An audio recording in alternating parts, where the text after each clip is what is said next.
রাত পোহালেই ভোট গণনার নজরদারিতে মুর্শিদাবাদেও বিশেষ নজর তৃণমূলের। রবিবার কলকাতা থেকে হেলিকপ্টারে উড়ে বহরমপুরে পৌঁছলেন তৃণমূলের বহরমপুর মুর্শিদাবাদ সাংগঠনিক জেলার দুই গণনা পর্যবেক্ষক। বহরমপুর স্টেডিয়ামে হেলিকপ্টারে নামলেন তৃণমূলের রাজ্যসভার সাংসদ সুখেন্দু শেখর রায় এবং তৃণমূল নেতা প্রতীক-উর রহমান।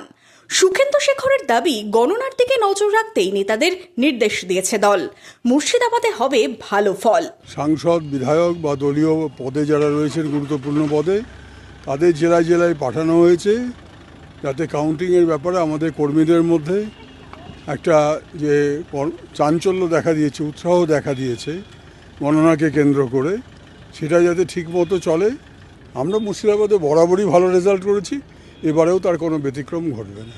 অন্যদিকে প্রতীক-উর রহমানও বলছেন 21-এর থেকে ভালো ফল হবে তৃণমূলের। ফল গতবারে যে ছিল তার চেয়ে একটা হলেও বেশি হবে। সমস্ত রকম এক্সিট পোল, সমস্ত তৃণমূলকে হারানোর সমস্ত চক্রান্ত কালকে ঠিক এরকম সময় আপনারা বুঝতে পারবেন, বাংলার মানুষ বুঝতে পারবে। তৃণমূল হিউজ মেজরিটি নিয়ে সরকার করছে, চতুর্থবারের জন্য মুখ্যমন্ত্রী মমতা ব্যানার্জি হচ্ছে, এটা কনফার্ম।